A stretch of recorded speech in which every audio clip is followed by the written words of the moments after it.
Hi everyone, I hope you're all doing well. Welcome to the second English lesson for this week. So yesterday you would have been planning the backstory for the White Witch of Narnia.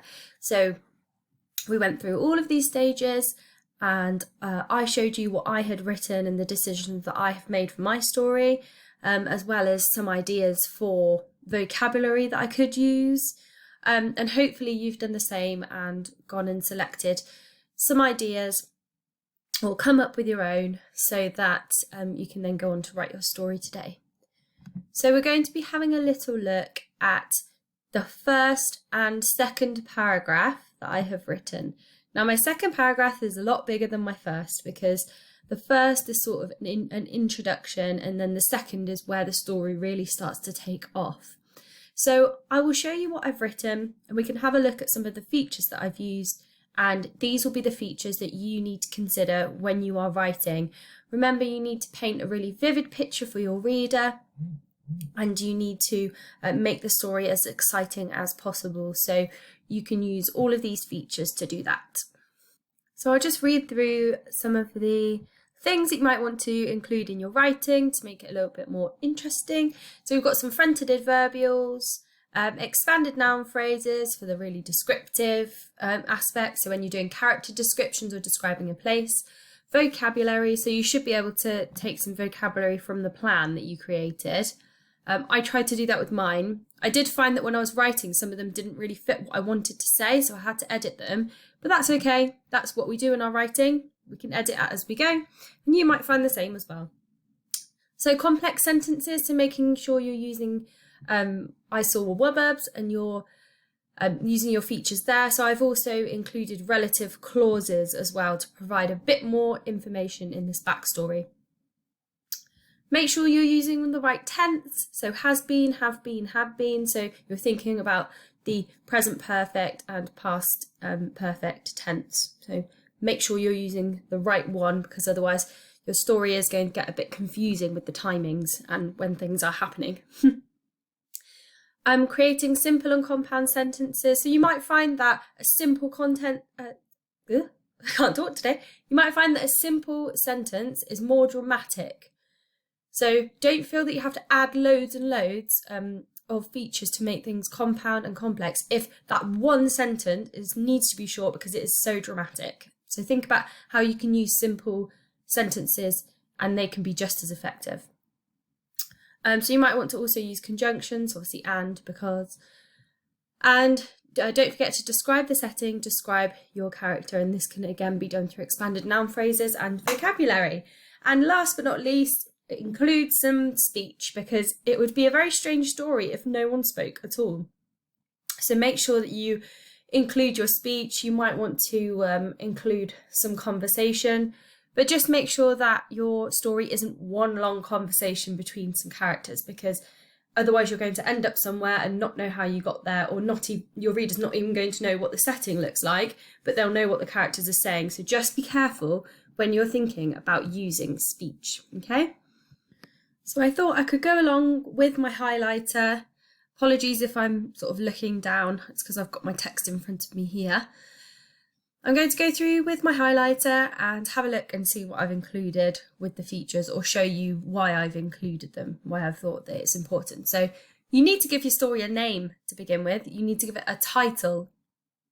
So I decided How Narnia Froze was going to be my title.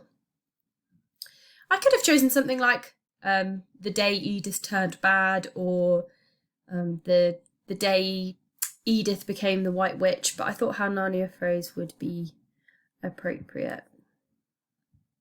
So, once many moons ago, there lived a young, friendly girl called Edith. So I've put, excuse my highlighting, young, friendly girl to describe Edith. I haven't just said there lived a girl called Edith. I've said that she's young and friendly, and that is important because the White Witch is not known to be young and friendly. And she is called Edith. She lived with her elderly grandmother in a cosy, compact cottage that was a happy yet lemon yellow colour on the edge of a woodland. So I've put cosy, compact cottage, so I've described the cottage. was a happy lemon yellow colour. You could say that that is an example of personification, because describing a colour as happy is sort of giving it a human quality. So you could say that's personification. And you immediately think bright yellow, don't you, when you say happy lemon yellow colour? So I've described the scene on the edge of the woodland. So I've also sort of used preposition there to say where something is. Edith happened to live with her grandmother due to her unusual predicament. So we've got predicament there as a good example of vocab. Could have just said unusual problem, but predicament, it just sort of up levels it a little bit, doesn't it? Edith, whose eyes were as blue as the ocean, was half djinn and half giant.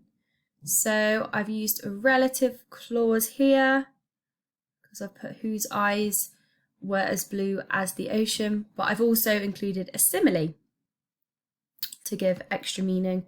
Was half djinn and half giant. Edith had been living with her mother when sadly she died. Okay, so that's a bit of extra information there. And also I have got a when to make it a complex sentence. To keep her secret, her grandmother, who was 86 at the time, took Edith into her care. So I've got a relative clause here, because I could just say to keep her secret, her grandmother took Edith into her care, but I've used a bit of extra descriptive writing there. Interestingly, so I've got a fronted adverbial. Interestingly, despite being half djinn and half giant, Edith was a loving girl who had a love for woodland animals that was hard to describe. Okay, so I've got sort of a short introduction here where I've included some of those features. Now, it might be that you're able to be a bit more descriptive when it comes to your writing, but I just wanted to show you some examples of how you might set the scene in here. Okay. I've also been quite careful with my tenses. I've put was a loving girl who had a love for woodland animals, because the White Witch is no longer Edith. It's as if we're talking about sort of almost a different character in this sense. So it might be a bit difficult when you're writing to get into the right frame of mind, but just think of it as like, you know, this is your old character and the White Witch is your new character, and that might help you, the tenses become slightly easier. Okay, so let's have a little look at the second paragraph. I have written, just move this up. I will include this on the Home Learning website so that you're able to see it a little bit more clearly, but I've got it on the flip chart because it's easy for me to be able to highlight it for you.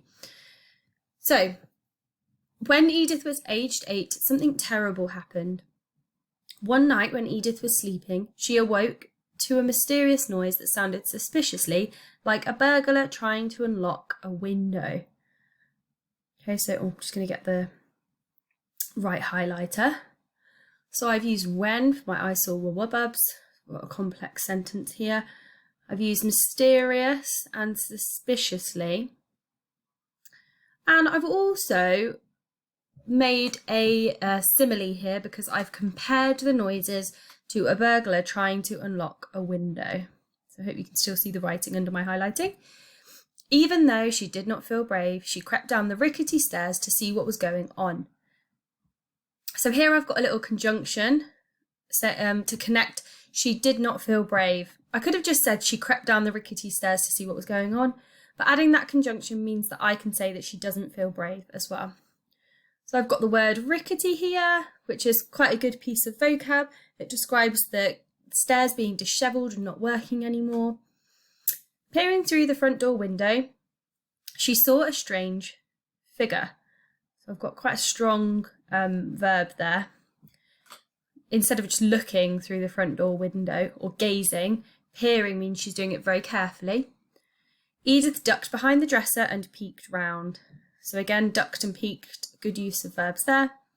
The dark figure was wearing a long, pale lab coat. So I've got a little bit of some expanded noun phrases here. And wore glasses like thick, round bottle tops. He looked like a scientist. So again, I've got some more comparisons there, as well as some descriptive language. He wore a jet black top hat. with a red ribbon, and his hair poked out from underneath at every angle. So I've also got some prepositions there. I'm telling you where his hair is. She could hear his hammer-like fists knock at the door. Clunk, clunk, clunk. So I've compared his fists to hammers, so that's more creative, figurative language there. Her grandmother was making her way downstairs.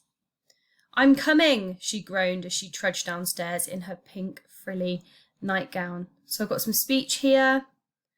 I've got an active verb there instead of said. She's groaning because she's tired. She's in a nightdress. Who is this person at my door? And also trudged. So I'm describing the way that she's walking, not just walked downstairs. You know, if you're trudging, you don't really want to go. You don't know who it is. She saw Edith and immediately pointed to the cupboard under the stairs. Edith nodded, for she knew she had been discovered. So 4, I've got my fanboys there to make compound sentences. Out of the corner of her eye, more prepositions there, she spotted the cupboard door and began to crawl towards it. As she shut the door, she could hear the stamp of loud, angry boots step into the hallway. So a little bit of personification here. Where is the creature? She has been reported. So I've used my vocabulary, and we've also got some speech. A loud voice boomed. Again, another good active verb. Reveal her or I will use force. Edith panicked and her eyes darted around the cupboard. So again, I've used some interesting verbs there. It was at this moment she noticed the trapdoor underneath her quaking feet. Again, more preposition. And I've described her feet as quaking. Without a moment's thought, she lifted up the trap. Oh, I need to put trapdoor there, sorry. Makes me think of a mouse trap. Without a moment's thought, she lifted up the trapdoor and lowered herself inside, while she could hear the scientist. I think I've put the scientist intimidating her grandma. Oh, interrogating her grandma. Okay, you can finally see it, but I'm not going to highlight it just in case it skips back down again. So I've used while to make a complex sentence. So while she could hear the scientist interrogating her grandma. So again, I've used my vocabulary for interrogating, not just asking or quizzing. He's interrogating her. He's being quite scary about it. Okay? And while is saying that something else is happening at the same time. Okay, so that's what I've got so far. It might be that you find you are able to explain some nouns with a lot more depth than I have done. Okay? But what I would also maybe say is that I've included some really interesting verbs. So if that's another thing that you can challenge yourself to do, have a look and see if you can replace verbs that you're using with ones that are perhaps more interesting and give a bit more description, then I would go ahead and do that. Okay, so it might be difficult to try and think about all these things at once, but you might even want to write and then go back and have a look. But these are the things you need to consider whilst you are writing to give a good picture of what is happening to your reader. Right, I'm going to let you go now and have a go at that. So you're doing paragraphs 1 and 2. So you're going to be doing the introduction, so the setting, and then what happens when someone comes to find her. Your story might look slightly different, but hopefully you will end up with something that is even better. Okay, so good luck, take care. Any questions, please feel free to email me. Bye.